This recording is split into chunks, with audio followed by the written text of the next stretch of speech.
I laughed when the CEO threw my wife's clothes at her to humiliate her.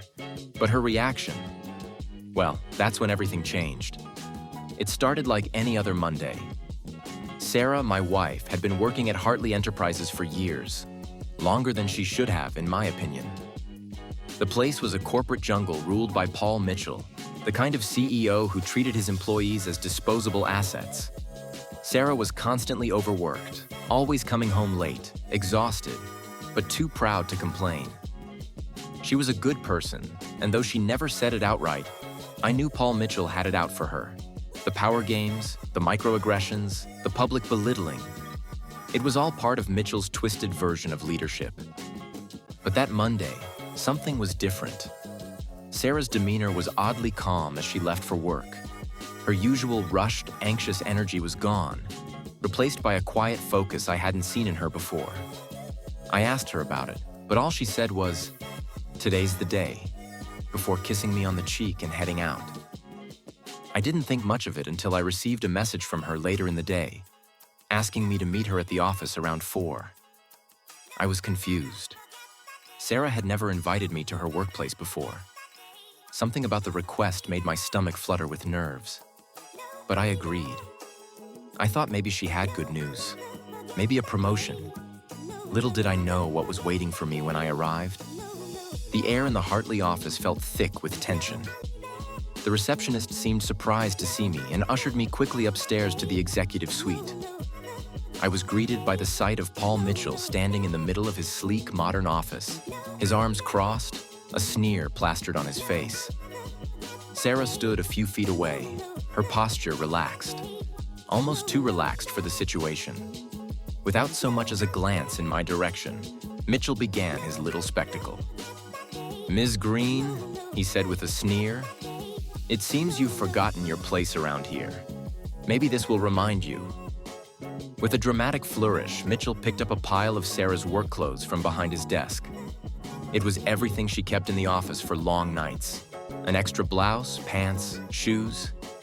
Then, in one swift motion, he hurled them at my wife's feet. The sound of clothes slapping against the polished floor echoed in the room, and the tension skyrocketed. I couldn't help it. The absurdity of the moment caught me off guard, and a chuckle escaped my lips.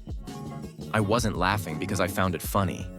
I laughed because I thought, for a brief second, what else can you do when you're caught in a situation so ridiculous?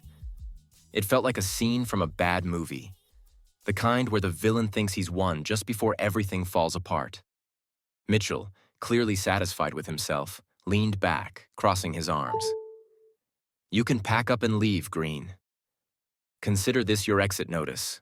He smirked at Sarah, clearly relishing the power he thought he had.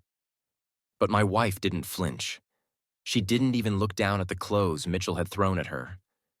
Instead, she bent down slowly, picking up her blouse and pants one by one and folded them neatly. I could see Mitchell's smirk falter just slightly as Sarah's composed demeanor started to unsettle him.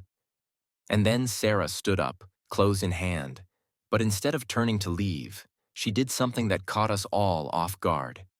She walked straight up to Paul Mitchell, clothes still in her arms, and stared him down with an intensity I had never seen before. Then, without a word, she raised the neatly folded clothes and calmly tossed them back at Mitchell, right into his chest. The room fell silent. Paul Mitchell was frozen, his mouth slightly agape as the pile of clothes slid down his pristine suit. The smugness drained from his face in an instant. His eyes darted between Sarah and me, clearly not expecting this reaction. "Paul?" Sarah said, her voice calm but carrying a weight that demanded attention. "You've spent years trying to make people feel small, trying to strip them of their dignity. But let me tell you something. Dignity doesn't come from a title or a paycheck. You can't take away what you didn't give." Sarah took a step closer, locking eyes with the man who had tormented her for so long. "You've pushed people down to feel powerful, but that's not real strength. Real strength is knowing who you are, no matter what anyone else tries to do to you. And me? I know exactly who I am." The silence in the room was deafening. I stood there, heart pounding, amazed at my wife's courage. Paul Mitchell, the all-powerful CEO, the man who could ruin careers with a single word, had nothing. No response, no comeback. For the first time, he looked small, smaller than I'd ever imagined he could be. Sarah turned to me and smiled, as if we were simply leaving a dinner party early. "Let's go," she said softly. As we walked out of the office, I couldn't help but glance back at Mitchell. He was still standing there, clothes clutched in his hands, staring at the door as though he had just lost something precious. His control, his power, his illusion of dominance. In the elevator, I finally spoke. "Sarah, what just happened?" She smiled, that same quiet confidence radiating from her. "Today was the day I decided enough was enough," she said simply. "I had a job offer lined up for months now. I knew it was only a matter of time before Mitchell pulled a stunt like this. But today wasn't just about quitting. It was about showing him and myself that I won't be humiliated. Not by him, not by anyone." And in that moment, I knew I wasn't just proud of my wife, I was in awe of her.